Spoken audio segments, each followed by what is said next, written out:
Oh, we're on Welcome, Facebook. everybody. Welcome to the BariConnected podcast. We are so happy to have all of you here. And today we're being joined by Ashlyn Douglass-Barnes. Um, she has graciously agreed to be here with me today. And you guys, Ashlyn is just you're such a little fresh of breath air. Um, I have a lot of energy.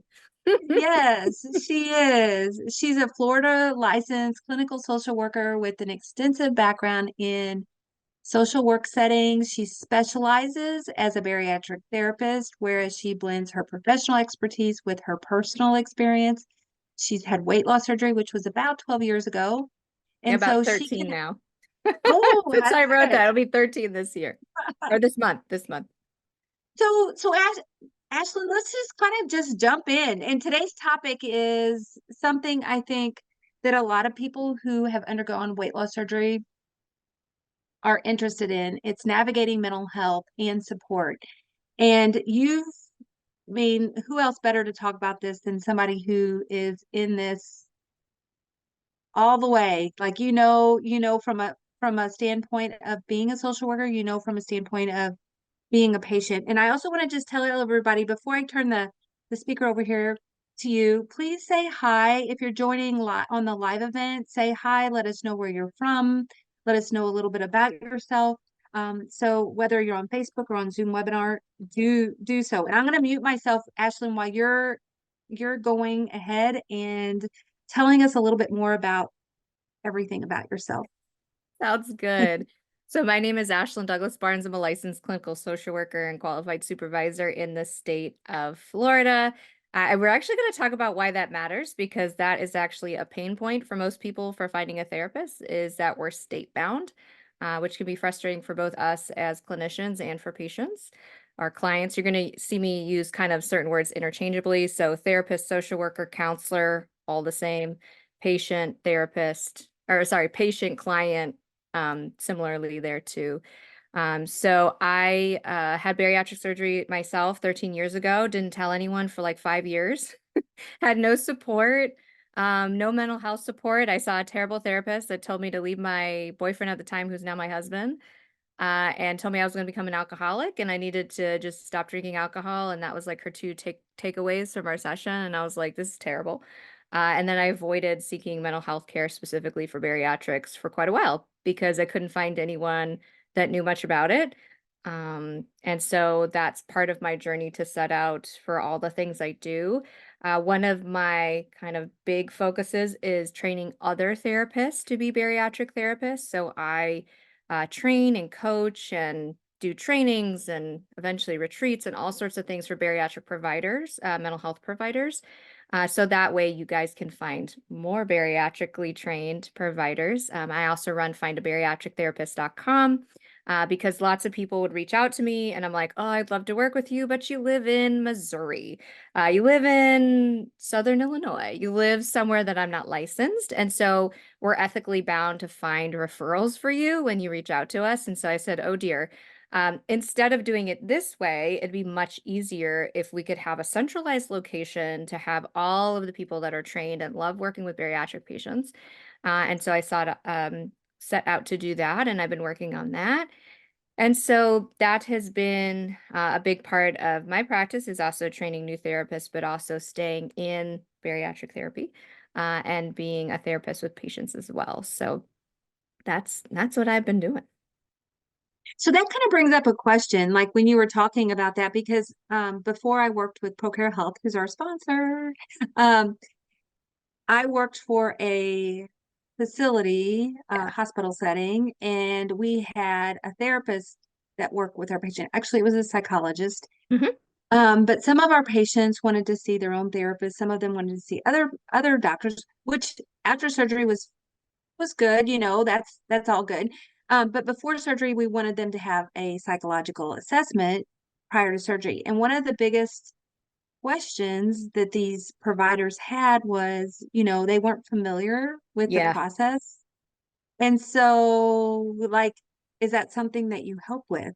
Yeah, so that's actually the first training that I did. So the name of my coaching, like therapist side of things, is Learn Bariatric Psychological Assessments.com. And so that was the first thing I set out to do. People would reach out to me and say, "Hey, I want to do these, but I don't think I'm doing them correctly." And I'd say, "Oh my gosh, you're not." Because bariatric psych evals have a really standardized way of doing. We have to ask you very specific questions, and then we have to create a really specific letter. And if we don't ask you the right questions, which a normal therapist would not ask you about dieting history, we would not ask you about exercise history, probably wouldn't, well, outside of a certain bariatric therapist, we do. But the average therapist is not aware of the structure of what we need to do. And it's really manualized. And so it's actually really easy to teach. So I have templates and scripting and education. We're supposed to go through the surgery. So if you've never heard of it, it's really hard to do a psych eval because you have to educate.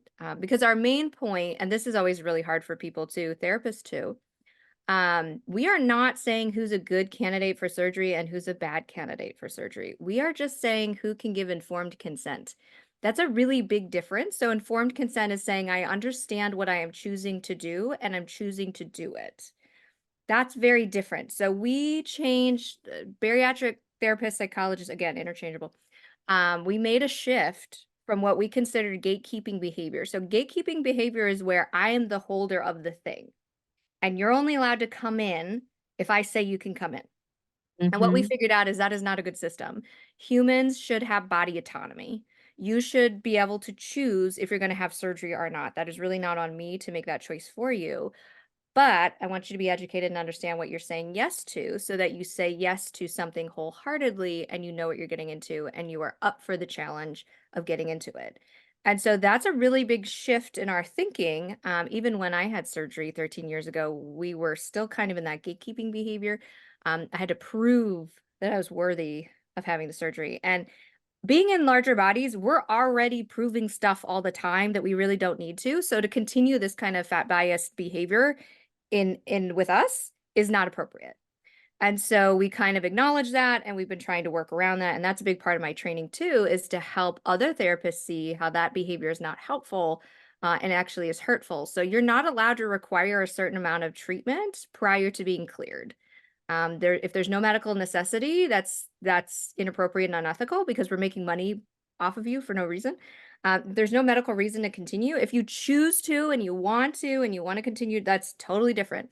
But we're really stepping away from that. Like you have to come see me 10 times and you have to prove all this. Like we really want to step away from that because really we should have choice over our body. We just want to make sure that you have the most information to make that choice. And I also think of the psych assessment as a way to establish care with me. It is really hard in crisis to reach out to someone. And it's really hard in crisis to understand that I need to know where you grew up. And you're like, why are you asking me that?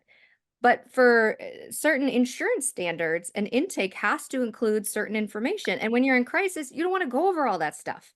So if you establish care with me in your psych eval, then you can just come back and see me later. And I already got all that stuff.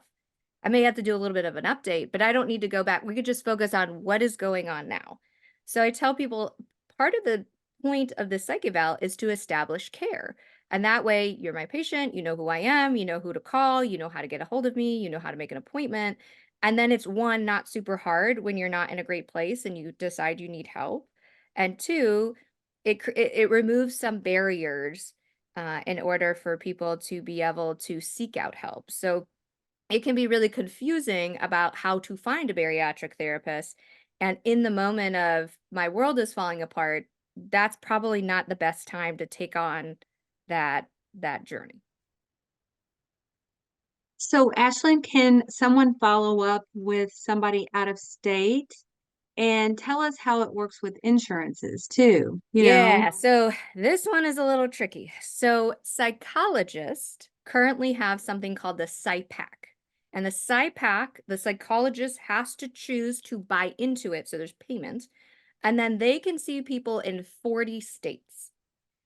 Therapists, so mental health, licensed professional counselors, licensed clinical social workers, licensed marriage and family, we all do the same thing. We just have different master's degrees. We're all therapists. You can see a marriage and family, even if you don't have issues with your marriage or your family. We're all therapists. We just have different master's degrees, which that is confusing for some people. But we don't have that yet. We are working on it. There is a counseling pack that was passed by several states, including Florida. Very happy. I will join that as soon as I'm able. But they're working on that. So currently we don't have a way to do that. So in order for me to see someone in another state, so I had a client, I had a couple clients that moved to one state in particular. And so I chose to get licensed in that state. But let me tell you, that is a hassle and a process. I may choose to do it, but that means I'm tracking continuing ed, license renewal, payments. I'm fulfilling whatever their requirements, which are very different than the requirements of Florida. Florida has zero reciprocity. I can't go to Georgia and say, yo, I'm really close. Can I be? No, they say you got to prove to us you do everything that we do. And so that is really challenging for us because I would love to be able to see everyone from everywhere, and legally I can't.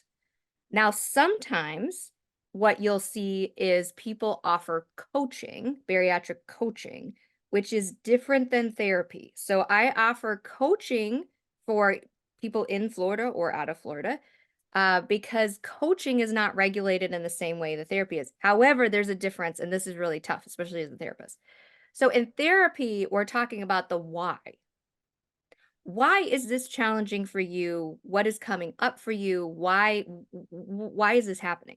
In coaching, I'm not really allowed to talk to you about the why because that's therapy. I can only talk to you in the how we're going to fix it. So if someone comes to me and they're like, I'm not eating enough, in coaching, I'm really only allowed to figure out how to help you eat more often. Probably working on routine, probably working on meal prepping or thinking about or planning or motivational help. In therapy, I really want to know why you're not eating enough. What are the historical messaging? What did you learn along the way? Because oftentimes by working on that, I can help, and I can still problem solve and help you meal prep and all that good stuff. But we're getting to the root of the issue. I cannot ethically do that in coaching. And so that is a struggle for us because I see people coaching. I'm like, we got to find you a therapist because I can't talk to you about the why, but the why is getting in the way. And so sometimes I'll have a coaching client, I'll say, hey, we got to work together. I'm going to help you find someone, but I really need someone to help you on the why because we can problem solve all day. But if you feel you're worthless and you are not worth the 30 minutes to cook food for yourself on Sunday so that you have food during the week, I will not be able to problem solve around this because we've tried and now I have information to suggest. Now, a lot of people are in a place where they really do need problem solving. They really do need some of the skill base of like, how do you actually meal prep? Like, what do you do? How do you do it? Because there's a lot of like, it should look like this or should look like that. Meal prepping could just mean I wash all the vegetables, I cut it up, and I make things easier for me to access without it being on little things and said, this is Monday's breakfast. That can look different because we're just trying to make it more easy to access better for you food. That's a very different look than as a therapist, I would look at why you may not feel you deserve that. Those are very different questions, and they're going to take different therapeutic techniques to work on that, especially if we're touching anything around trauma. And trauma can be big T traumas, which those are things that are like these huge events. But what I found in bariatrics, there's hundreds of tiny T's.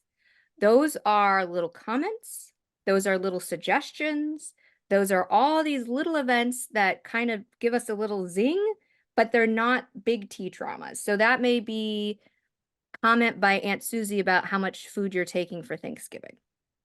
Your dad coming in at night and saying, why are you making food? Or things that people might not have meant, shopping for school clothes. Where just nothing fits, there's nothing available to you, your parents are not willing or able to find, so those, we wouldn't say that is, traumatic, like big T trauma, but those definitely impact us because they impact how we believe ourselves to be in the world, particularly around worthiness, which is one of the biggest themes in therapy that we work on post bariatric is taking care of yourself, the worthiness to do that. Because for a lot of us, we got a lot of messaging, direct and indirect, more indirect, that if you're in a larger body, you have to work harder to prove that you're worthy for whatever food, clothing that fits your body, events or experiences that are comfortable for your body, that you have to work harder to eat less, to get in a body that's more comfortable so we can buy your clothes more easier, or whatever the case. That was a messaging, you don't deserve this because. And so we're trying to like pull some of that apart and be like, is that even true? Is it true that in a larger body you don't deserve clothes that fit you? Of course not. But it will take, and this is the hardest part about therapy, hundreds of tiny events where we go against the core belief and things go okay. I am deserving of eating food. It's kind of a basic one. I will have to have many situations that I run into where I feel good about getting nourishing food to believe, because my brain likes evidence, that I deserve nourishing food. And so that kind of works in all sorts of things, but it's a process of over and over and over again, finding that our core belief, what we believe to be true about ourselves, is not. And that's a process. And I wish it was like, boom, like you are worthy and I fixed it. Because I would love to do that. But it's gonna take many, many, many experiences of feeling like, oh, I am worthy, to believe that deep down in my core that I am worthy of love, support, whatever the case may be. Hmm. Yep. So kind of the short answer to that is the therapist must be licensed in the state in which you are in.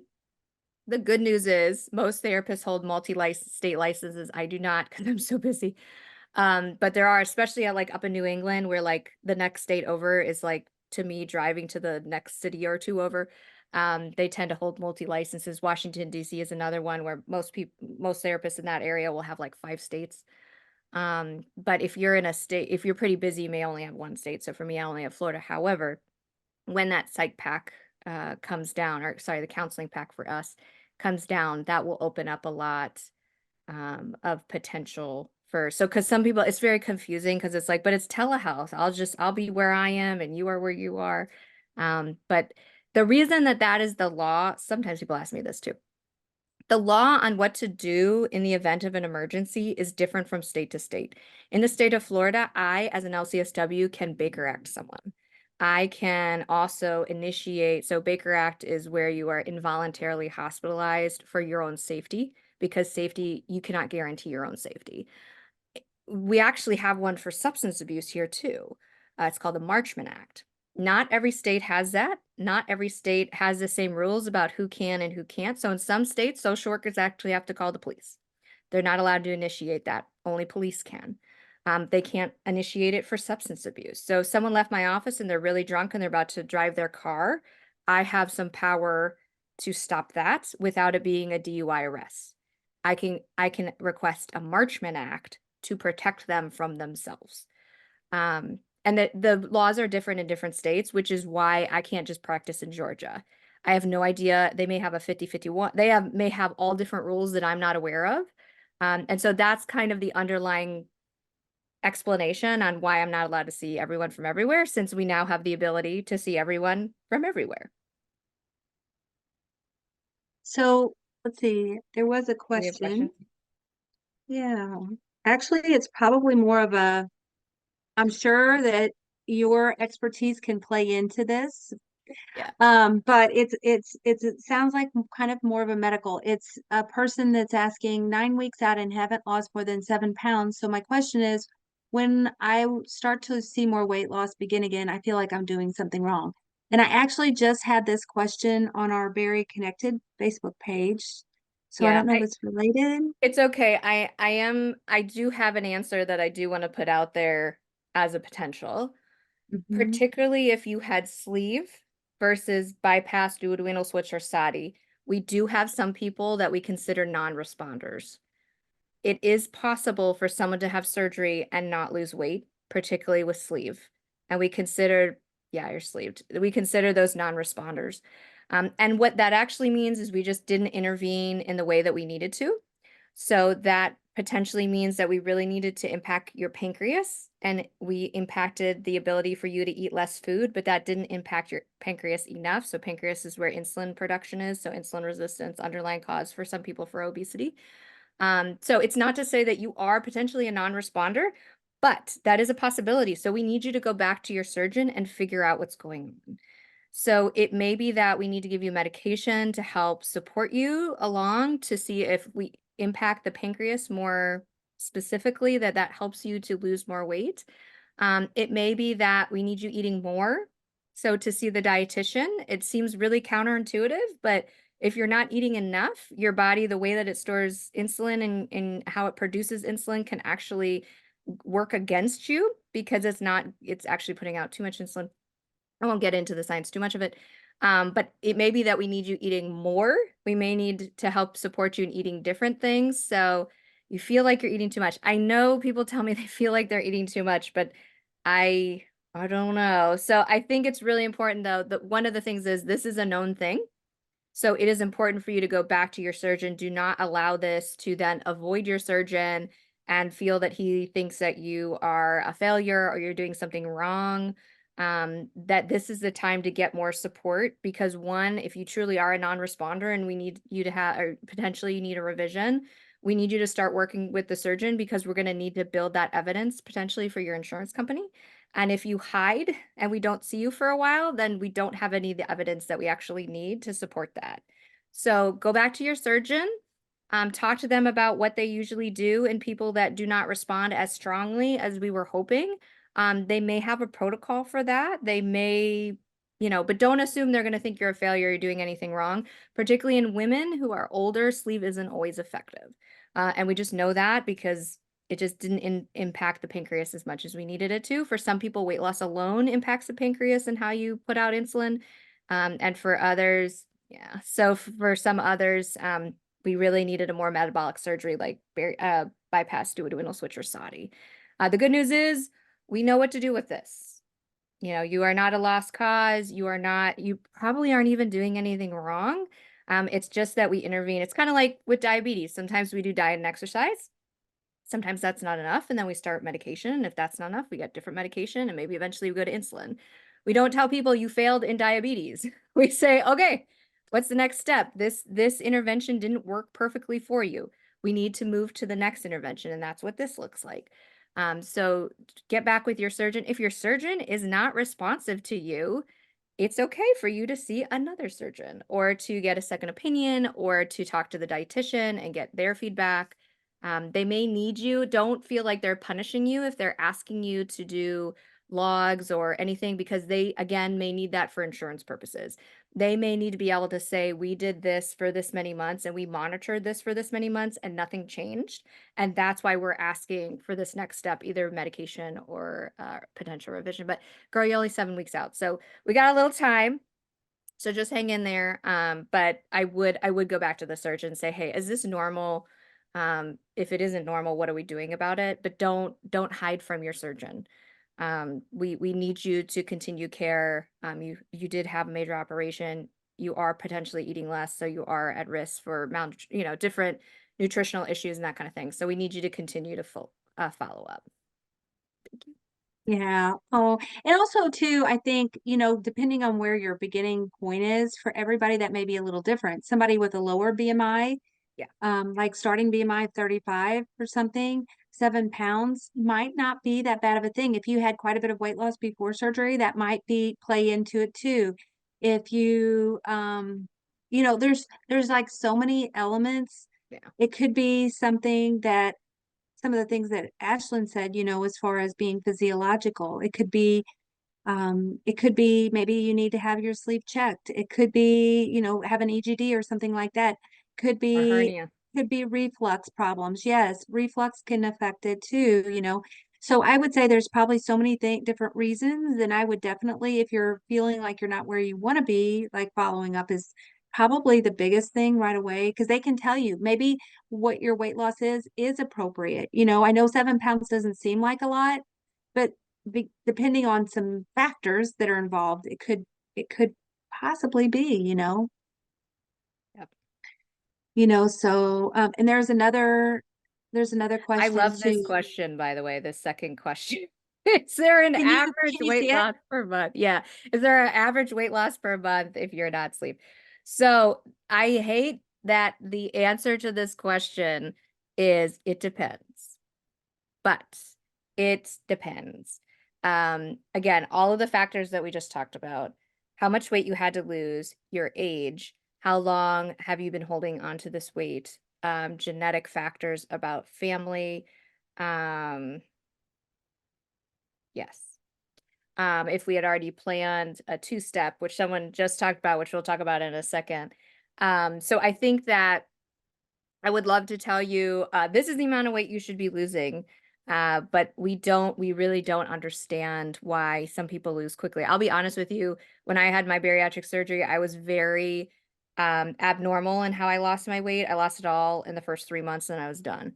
That's not normal. But that's how my body, when we fixed the underlying cause of obesity for me, which was insulin resistance, it fixed itself and it worked out really quickly. That is not normal. That's not normally how people lose weight. People usually lose weight from anywhere from 6 to 18 months, and sometimes even further. If your starting weight was higher, it could be up to 24 months. Or if we do a two-step where we, on purpose, initiated with sleeve and then we followed up with DS or SATI. So I wish I could give you a range, but I won't because it's not helpful. And the problem is this is where comparison, which is a big part of bariatric therapy.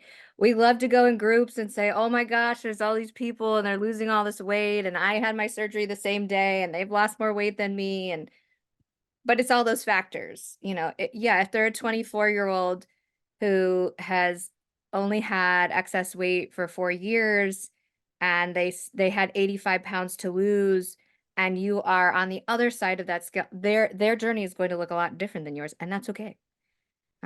This opportunity probably wasn't available to you at 24. There's nothing bad about where you are at in your journey, and maybe we were scared. Maybe we, had the opportunity but backed out. That's okay.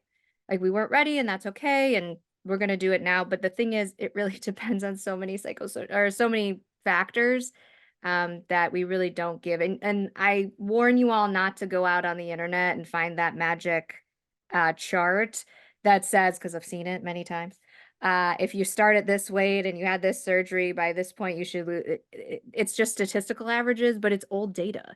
The average age of bariatric surgery was really different 10 years ago.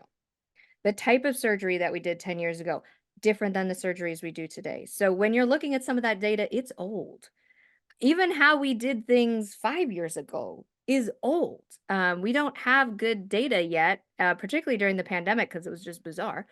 Um, so be careful even when looking at statistical. Like I listened to a podcast today that had some really, really inaccurate information about safety of bariatric surgery. And I was like, where did he get this from? It was this weird statistic on death. And I looked it up and I finally found it took me a while. He was looking at like information from the 80s. And I'm like, we were doing bariatric surgery like as a last ditch effort on people that were going to die anyways. Like that is not current. It was a scare tactic it was actually about GLP-1s, which was interesting. The podcast, but he threw out some really off data. So um I think that that's one thing too. Like don't look at you don't even look at research data. Because it's usually behind, like right now in 2024, we're probably starting to look at data coming in from 2020, 2021. I don't think, do we have 2022 data yet? The one that says like how many surgeries there were. Do I you know? haven't seen it yet. Usually Yeah, we get it, but I haven't seen it. But it I could don't think be. I it's mean, I just haven't seen it. yeah, I don't think it's out yet for 2022. So like we don't even know like how many, like that takes a really long time for us to like get all that data together, figure out what information is there. I think that so it's just hard in our bodies. The problem with obesity is it's a super complex condition, disease. It has social factors, as biological factors, it has metabolic factors, so like how your body processes certain things, how you view food or utilize food. Like And it's all interwoven, and we don't even understand the effect that one has on the other, to be honest. So some really interesting research was out there looking at early childhood trauma and obesity, and the initial thought was, okay, well, um, psychologically, they ate more to be larger so that people would leave them alone. And like from a psychology standpoint, we're like, okay, that makes sense. But then science came in and said, actually, there's this system that if you freak it out, like if you have very traumatic events and your entire system gets worked up, your body changes how it stores fat and how it lets fat go. And then we said, oh dear. So now there's multiple factors. So if that event happened and your body started working completely differently, regardless of how you felt about it, then that also impacts it. Now, people feel like, oh, well, that psychological explanation sounds about right for me. But actually, the scientific part was also occurring because we all know people. My brothers they do like eating challenges. They're tiny, tiny, tiny, tiny. They can eat a lot of food and they're very thin because their body doesn't hold on to any of that. Says we don't need it. Send it out. And their body works very differently, and that idea that we've always been told, calories in, calories out, movement, that's all that this is. It's far more complicated than that, because if that was true, my brothers would be in far larger bodies. Like calorie wise, they eat significantly more calories than we would think that they need to, but they actually burn more calories by just being alive and walking around, and they're can't remember the acronym for it, but what they need just to survive is much higher than what I need. When I look at that number for me, when I scientifically go and have that done, it's much lower than probably theirs is, because my body uses less calories for me to walk around and be normal. And we may be the same weights, but it doesn't matter. How my body works is individually to me. And that's what makes obesity so challenging, because all of those factors are at play. Yeah, absolutely. There's some other comments. It looks like some other people talking about revisional surgeries and things like that. And Ashlyn, so people that have a revisional surgery, are they typically having to go through the same process for their second surgery? If it's not related, if it's related to complications, obviously there may be some repairs needed immediately. But if it's related to, I mean, depending on the kind of complications, Yeah. obviously. It's Um, interesting because it unfortunately answers it depends. If you're in a hospital and we need to do an emergency surgery, we are certainly not going to send you home and be like, you got to talk to a psychologist before you come back. So yeah. if it's emergent, a hernia or a twisted, like if it's something urgent, they're just going to fix it. For everyone else, in general, if you haven't had a psych eval done in the past year, you do need to come back and see us once you know you're on that road. So I had someone come back to me proactively, which I appreciated, but then our surgeon wouldn't agree to do the revision. And so I was like, oh dear, like you were so proactive in getting all your stuff done, and now your surgeon's saying no. So Orlando has lots of surgeons, so she was able to find someone to do that revision. But so reasons people have revisions: non-responder, don't lose as much weight as you want. That's probably the number one reason people have revisions. Or you lost weight, but you did not keep it off. And again, that may not be your fault. That may, again, have to do with how your pancreas. So you lost the weight, but you can only keep that weight down by unrealistic outcomes. So you have to be in the gym for 2 hours a day. You have to count every morsel of food, and you can only eat like 1,200 calories. That is no way to live for anybody. So once you stop doing that because it's unsustainable, then the weight came back on, and we're like, okay, well, our intervention might not have been the best choice, so we're going to move to another intervention. The other main one that people get a revision for, particularly from sleeve, is heartburn or hernia, hiatal hernia, which is a very specific kind of hernia. We need to repair that. We do not want you waking up in the middle of the night throwing up on your own acid. I have a lot of people that come in are like, I don't want to be a failure. I don't want to tell my surgeon that, I'm sleeping sitting in a chair. to try to keep acid down. And I'm like, that is not a way to live. You cannot live the next 35 years of your life sleeping in a chair. That's not why you did this. Like, it is okay. That is just what happens sometimes with bariatric surgery. And there could be a host of other potential issues. Sometimes people actually get heartburn post bypass. That one's a little harder because it's kind of at ASMBS last year, we had an entire thing called the mystery of post bypass heartburn. It's not common, but it does happen. And it's very mysterious to surgeons because it shouldn't happen. It usually has to do with the hiatal hernia. So they were talking about like, how do you figure out if there's a hiatal hernia? They're a little tricky sometimes to see, especially if they're small. And it was just interesting because I didn't know that when I was there. So I sat in on that one. So there are a number of reasons that people can have revisions. Some people, their initial surgery might not have been done correctly. So we have a local surgeon that kind of specializes in people who their initial sleeve was too big, which sometimes that can happen. So it's hard because there is a standard of care, but surgeons can do things a little differently. So you probably heard of something called like mini gastric bypass. ASMBS doesn't have a standard of exactly what that is. So that is something that a surgeon created. And so that is how we innovate, and that's how we find new things that work. But what one surgeon does may be different than another. And so for one surgeon, he might do sleeves this way. And then for you, you actually needed something different. And so sometimes we'll re-sleeve. That's pretty uncommon these days, but that was something we were doing kind of more 5, 10 years ago, where we'd sleeve you again because the initial sleeve was too big. And now we're more likely to revise you to something else, especially if you're having any other issue. And it's not to say that sleeve is bad. Sometimes people are like, does that mean I shouldn't have sleeve? Well, no, like if you got sleeve and it worked, like great. Like, and if it didn't, we'll fix it. Like, it's okay. You're not a failure. I think the idea that this should be this last ditch effort and this is only should be looked at when as a last means to deal with obesity, I think that that's not accurate. Like, we should be utilizing this before you become diabetic and you have a harder time healing, before we've amputated your toes, before, like, let's avoid all that so your body can heal better. Diabetes is a very complicated disease. Let's see if someone had a question. But I think that there are reasons to have revision. Again, don't hide from your surgeon.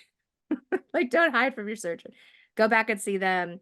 You need to be getting your vitamins checked. Like, please do not. I think it's tough if you've had regain and you don't, or weight recurrence is what we call it now. That you don't want to go back and see your surgeon because you're afraid of their opinion of the situation, but we still need to see you. We still need to run your blood work. We still need to see you psychologically. Like, we want to make sure you're okay. We honestly don't care what you weigh. We want to make sure that you are okay. And that's really important. So, Ashlyn, so there's somebody does have their hand raised. It looks like MT. I'm just going to call you MT. So let us know. Put something in the chat box if you have a question about something. We'd be happy to help answer your question. Also, I know, Ashlyn, one of the things that we were going to talk about is red flags. Is there some red flags to, okay, first of all, is there a red flag when you know you should be seeing a counselor? And second of all, Yeah. red flags for counselors that you're Yes. seeing that isn't working for you. So Yeah. a couple of different. So let's do red flags for therapists first, because this is a little more cut and dry. It's a little harder to sometimes identify. One, if a therapist has negative opinion of bariatric surgery, fire them. I don't care if they're the best trauma therapist you've ever seen, see them for your trauma. But if they tell you that bariatric surgery killed their cousin, you're done. You know, you've shown me your bias, which we're not supposed to do. Like, if someone says, you know, people at bariatric surgery have no will, if they say something that makes you feel uncomfortable or unsupported, fire them. Like, you don't have to see, even if that person was super helpful, continue to see them for the helpful stuff and let them know, I'm going to bring on a specialist. I'm going to bring on someone who knows something about bariatric surgery. If they get mad at you about that, red flag. You saying I need a specialist in this should not hurt their ego and let that ego get in the way of you getting the best care. If I can't, so if someone came to me and said, hey, Ashlyn, I really need help because my son is having accidents at school. That is not my specialty. It's not, but I'm going to find you someone who it is. So you need to Oh, that's a good question. I'm going to answer that one too. So I think that for red flags, if they show any kind of biased or negativity, they suggest to you that obesity is an eating disorder, even if they don't directly say that. Obesity is not an eating disorder. We cannot assume disordered eating in those that are in larger bodies because there's an underlying cause of the majority of obesity. If they give you comments like, have you tried the celery juice diet? I legit had a therapist that asked me that. Have you tried intermittent fasting? I'm like, celery juice, you're not supposed to tell me that. I was like, and in my mind, I'm like, we are never going to talk about this ever again. You should never have thoughts of that of your therapist. That's a red flag.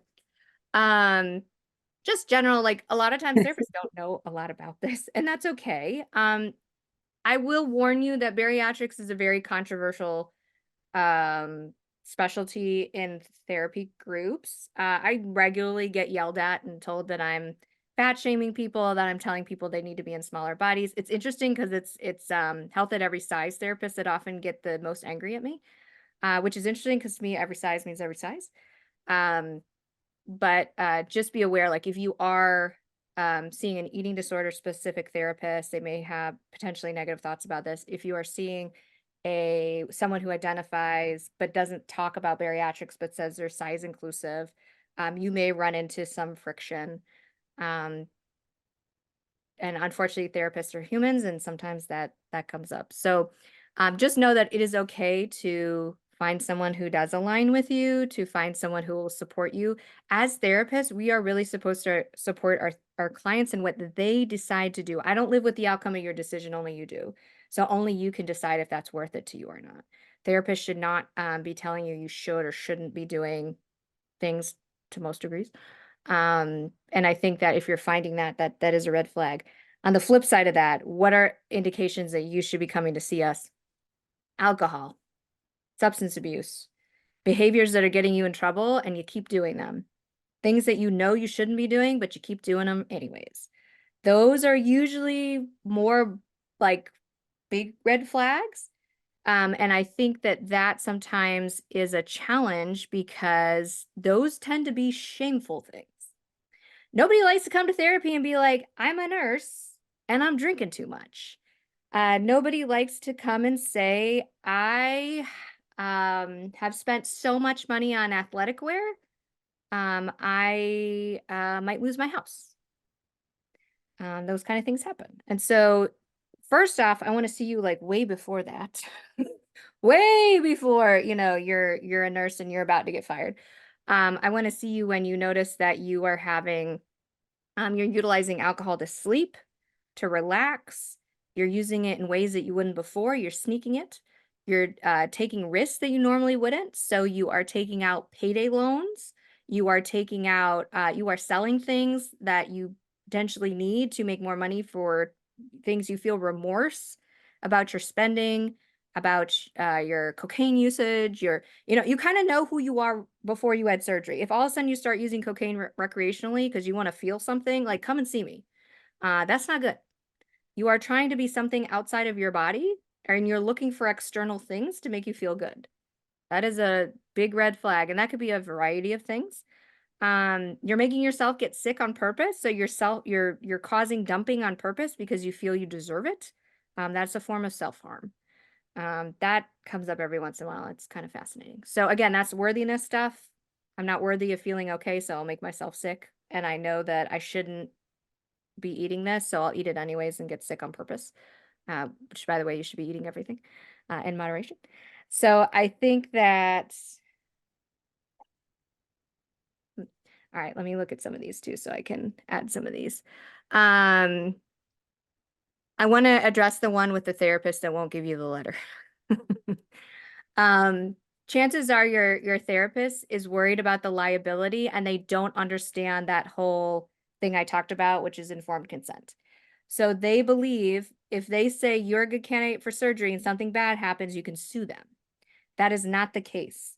I would literally tell your therapist to reach out to me and I will help them understand the liability in these situations, that you are not saying that she's a good candidate, that you are a good candidate for surgery, because we don't know that. We're therapists. If you believe there's something, it's probably also a bias. She doesn't believe you've tried hard enough or worked hard or whatever. Again, we're not saying any of that. We're just saying that you're in therapy. So we want to know that you are getting the treatment that you need. So if you're getting meds and you're in therapy and you're doing everything you need to do, good. Like that's all we need. But I will literally talk to your therapist if you need me to. Sometimes just other therapists need to talk to other therapists who know more about this to say like, hey, all you're acknowledging is that she's in therapy. Um, maybe what you're working on, if that's part of the initial psyche value you had. If she won't, you may want to get a second opinion by another therapist just to say like, hey, can you provide a letter and see if your surgeon is willing to do that. If you had issues, but you don't get, what if you have acid issues, but you don't get revision, brave enough to try sleep, but bypass. Oh, I did that before. Um, oh, interesting. Okay. So sometimes what happens for people when they lose weight and they create uncomfortableness in their own body, they may seek out partying and alcohol because they're like, oh, this is a whole new life. But actually, what it is uncomfortableness, which is kind of fascinating. So it's a little bit of social anxiety. You take off the edge with the alcohol, you find yourself in not so great situations. What I would say to that is that only you can decide what you're going to do. If you have acid issues and you get sleeve, you may have an issue later on, and then you'll be in a position where you cannot have the choice because if you continue with acid issues, that can increase your risk for esophageal cancer. This is not worth it. It is not worth it to have an increased risk of cancer to avoid being bypassed because you have a belief about bypass. So let's deal with the mental health aspect so you don't go down that road again and get you the help that you need. And so I think that instead of it being on the type of surgery, like let's get you well overall. Let's not put you at higher risk for anything bad happening. But I totally get the feeling of I don't want to confront what is going on because it's uncomfortable. Like no one wants to talk about stuff that brings them shame. No one wants to talk about why things aren't working, but that's literally our jobs.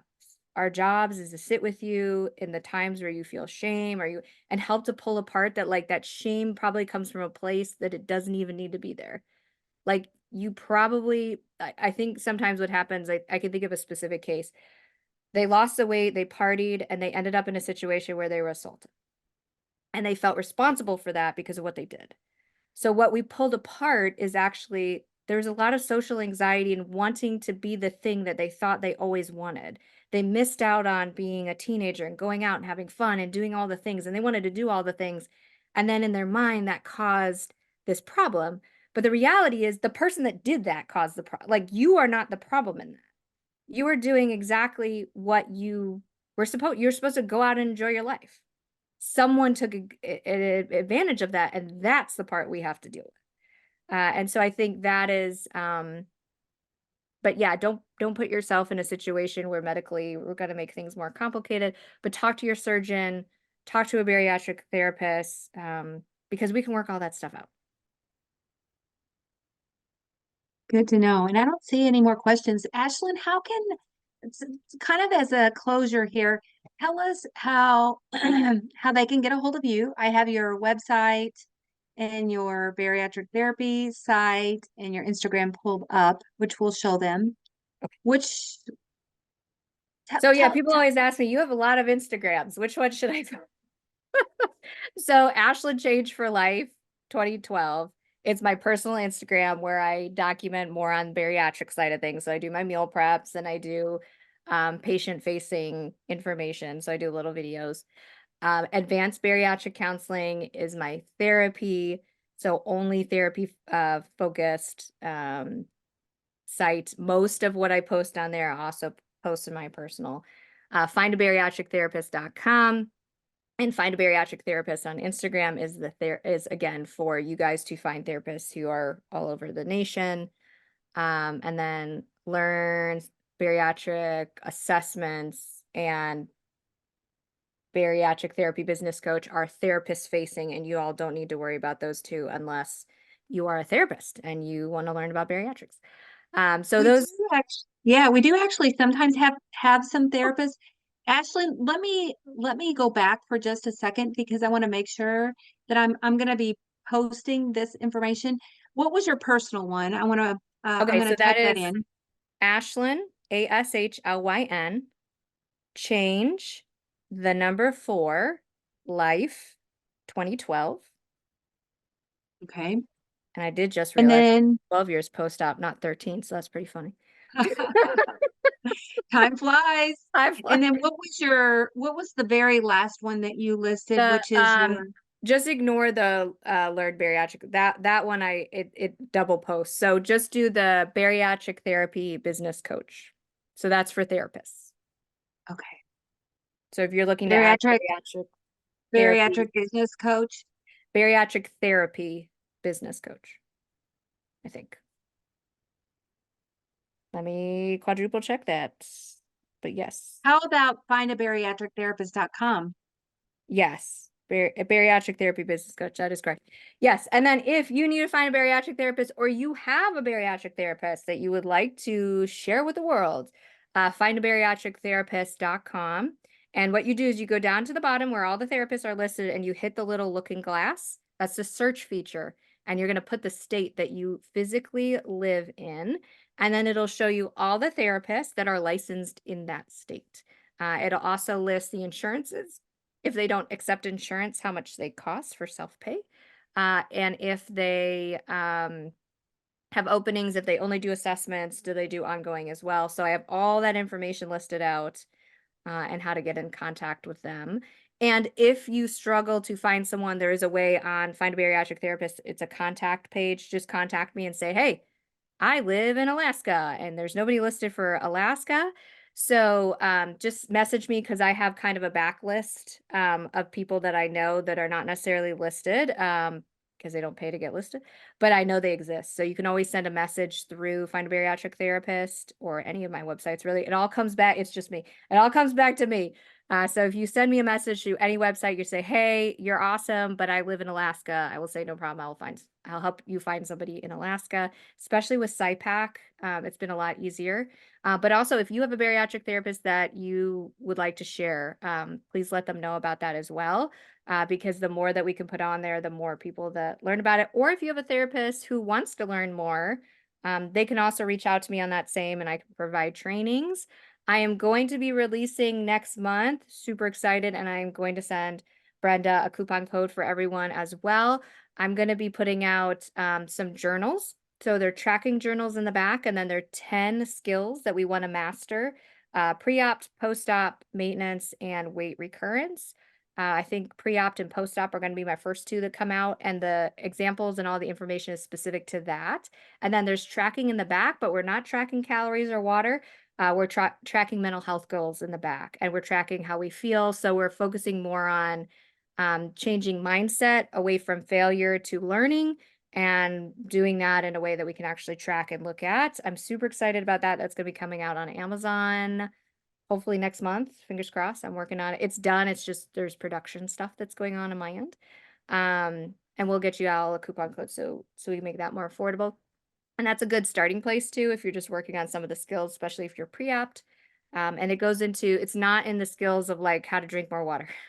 It's more on mindset specific, worthiness, how to maintain routine.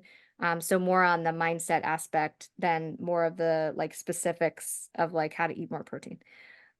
Because there's plenty of journals out there for that, but there aren't a lot that focus on mental health.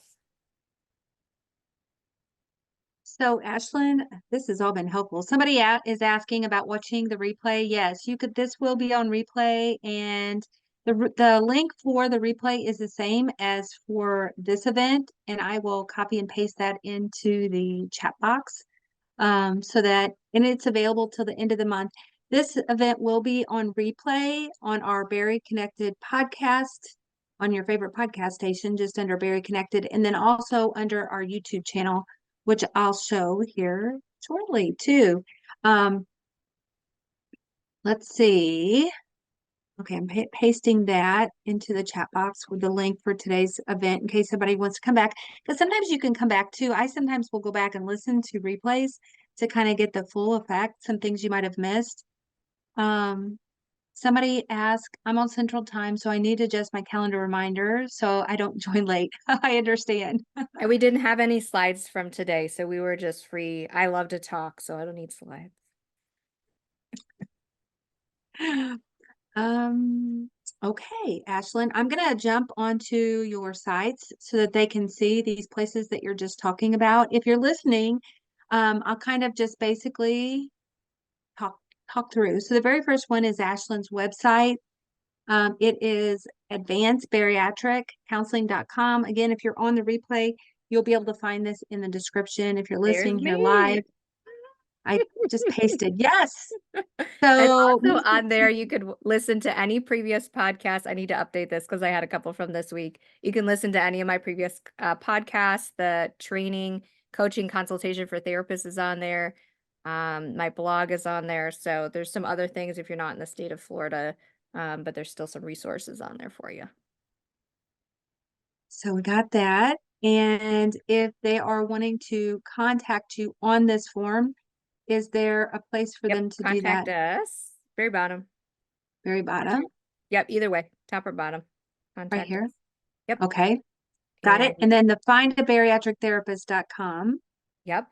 My new picture. Oh, I had this picture on here. I hate it. So I brought in a friend and I was like, we're going to reshoot this picture. Okay. So see the little search with the hourglass at the very top? I just want to show them how to do this real quick. Mid page to the left. Mid-page. Oh, right here.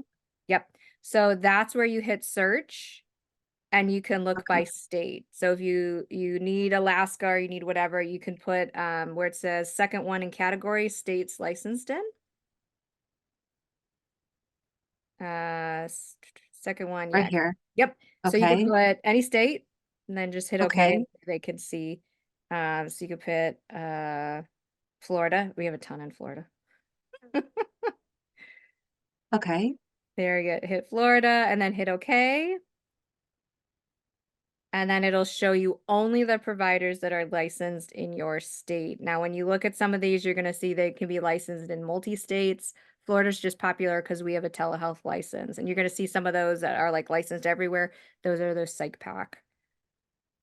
This is awesome. So Yeah. many Yeah. No, right now therapists. we have, I think we have like 45, 50. We don't cover every single solitary state, but I'm working on it. I've sent out mailers. Man, I've spent so much money trying to get people to act in this page. Please add yourself to my page. And That's pretty then, awesome. yeah. So if you're from a bariatric program and you're listening to this podcast and you'd like to invite your therapist to become a part of this community, please do so. And then, or if you're a coordinator or like a nurse in the program, always feel free to share this. Especially Ashlyn, I've shared this resource several times within support groups because Mhm. some facilities do not have bariatric therapists that work with Correct. their programs. So Correct. it's And it's if a you wonderful have a resource. program and you want to add a bariatric therapist, but you don't want to do the training, you want them to do it self-paced, you can do the training and it'll teach them how to do the psych evals. So I've had some offices reach out to me and ask because their previous person left but didn't leave anything for the next person. And so they could do the training through there as well. So just this little tab here at the top where Yep. it says therapist training. Yep. Okay. So that'll take you directly to learn bariatric psychological assessment. So this is the training coaching consultation page. There I am again. And so I have consultation for therapists. I have the self-paced training. There is me. And then I have a new training for therapists coming up about pre and post skills. So making sure that they have the skills that they need to conduct psychological evaluations. Oh, that's awesome.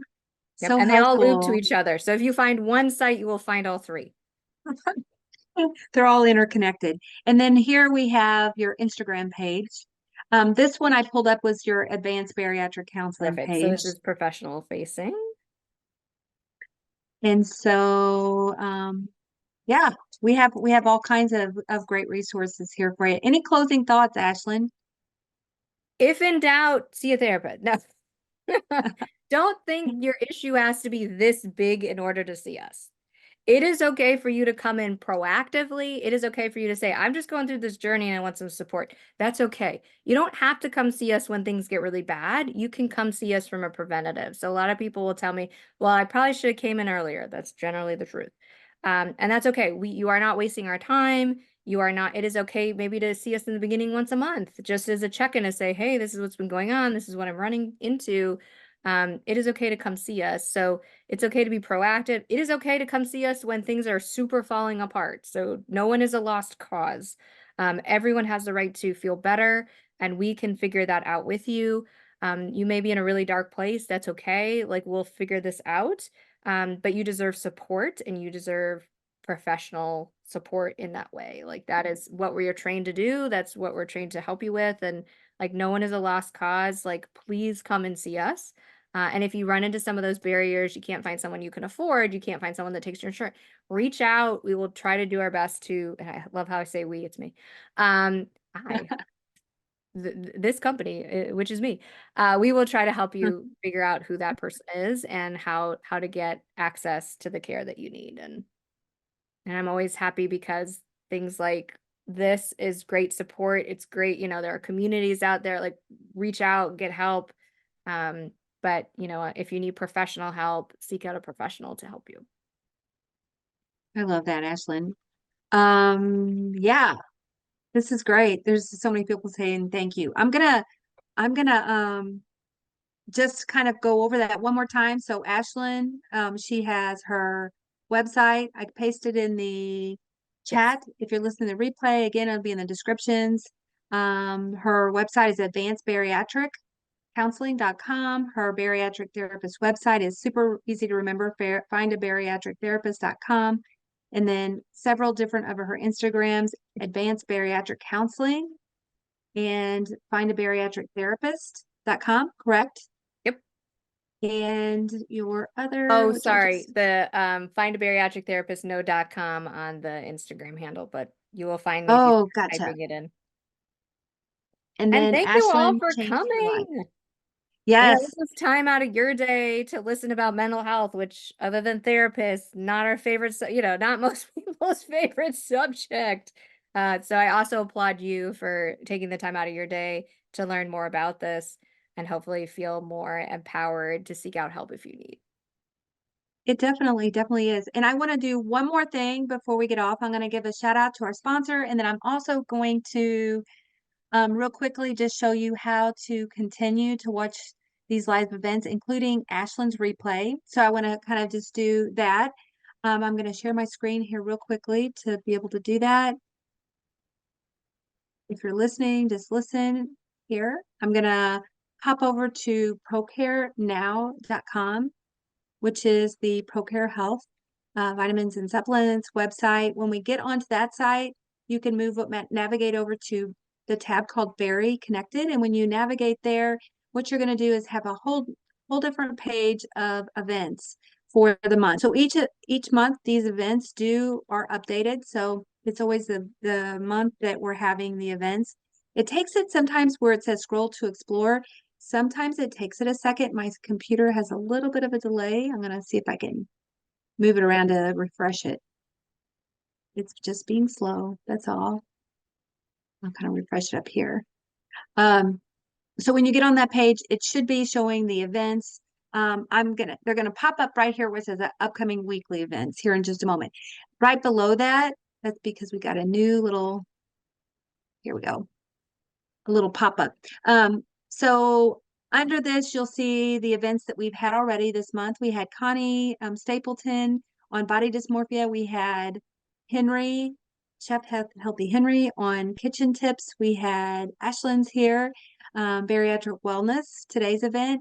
And then next week, we'll have running, lifting, and nutrition for the bariatric athlete. And then this week, tomorrow, Thursday, May 15th, we will have optimizing movement after bariatric surgery with Rob DeMedio. Yes, Ashley knows Lots of Rob. my favorite people. I love Dr. Stapleton, and that was a great topic because that is a really tough one. Is it body dysphoria? Is it subclinical? And it's just a changing body. Yeah, it was a great topic. You guys have some stuff in common because you're both passionate about some of the same Yeah. things. You can tell. Yes. And she's just She's a so wonderful person. kind. Yeah, Ashley she's so was at our kind. little we Connie had a Christmas party at her house, and me and Ashlyn, when we're both guests at Connie's house, to Yeah. be able to be I've a part of never met that. her before. She knew nothing about me other than people had vouched that I'm nice. And I was like, and she let me stay in her house. I was like, God. She's like, oh no, no, you're great. I love her. So yes, go listen to that one too. That's a good one. Oh Lord. Yes. So you can go back, listen to the Connie's, and that was people really enjoyed that too, just like as well as this. And then tomorrow is the optimizing movement. And then I mentioned the BariConnected You have podcast. so So much you can going click on on. any of these. Goodness. I know. And the YouTube channel have that. And then we also just added a Facebook page and a Facebook group. So you can click onto those to join. Those are super fun um, events. On our ProCare YouTube channel, it is actually, instead of being BariConnected, we still have it as ProCare Health Vitamins and Supplements.